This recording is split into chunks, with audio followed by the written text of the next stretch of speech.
I remember back in 2016 I had my first major breakup. I had had two very minor ones before that because I haven't dated a whole lot throughout my life. I mean, especially not at that point.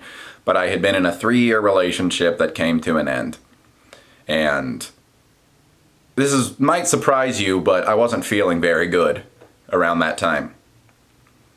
I was feeling very, very bad and unsure of what to do with myself and who I was about to become in the wake of my relationship ending. A lot of uncertainty, a lot of fear, a lot of just outright sadness. And I remember I was working one day and one of my coworkers, we were cleaning up something and I was just shooting the breeze and I was like, man, I just wish that I could just turn off emotions a lot of the time and just be a purely logical, Spock kind of person.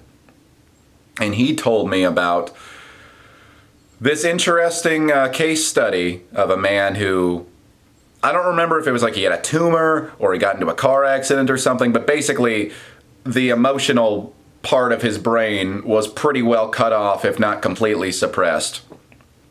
And my friend told me that this gentleman spent like 2 or 3 hours to decide where he was going to eat for dinner because he didn't have a natural emotional compulsion toward any particular place.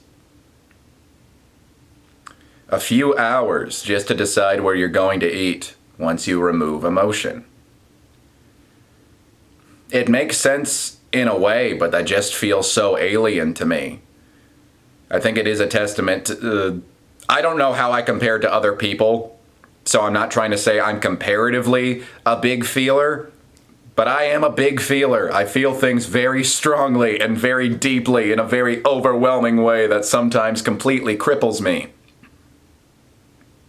Like, completely paralyzes me is a better way to put it. Keeps me from doing a lot of things because the emotions are just attacking me from every single angle.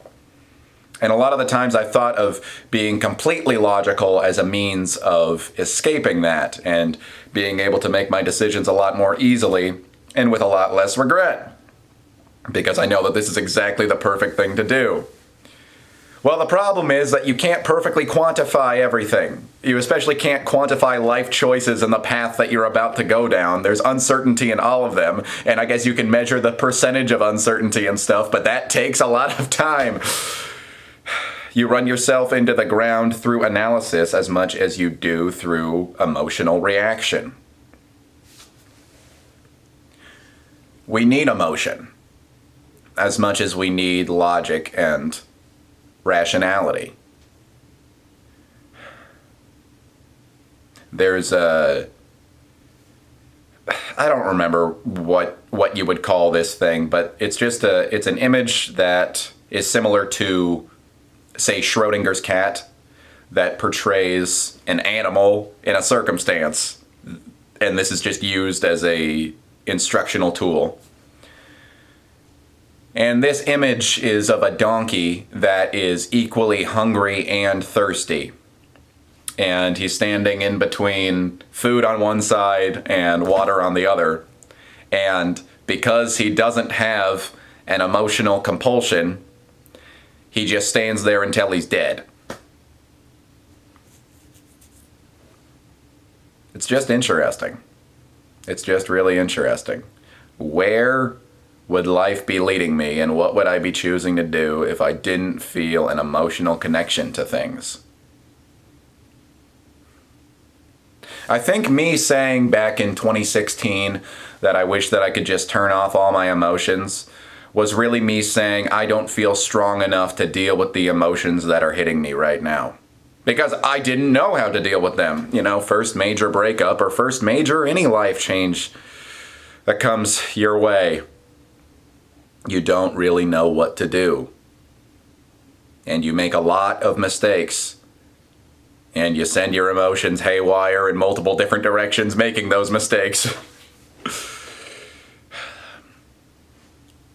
But you learn that all of life is just trial by error. And some of those worst initial upfront emotional experiences make you realize that you really can't handle something like that. And that you'll be able to do it in the future. And there is still more suffering to be had in this life. At the age of 27, I probably have not experienced a fraction of the suffering that is going to be coming my way. But I'm confident more and more that I can deal with it. And if I can't deal with it, I will become stronger through how poorly I deal with things. It'll all just build me up like a great big solid statue of... What would my statue look like? It'd probably be doing this.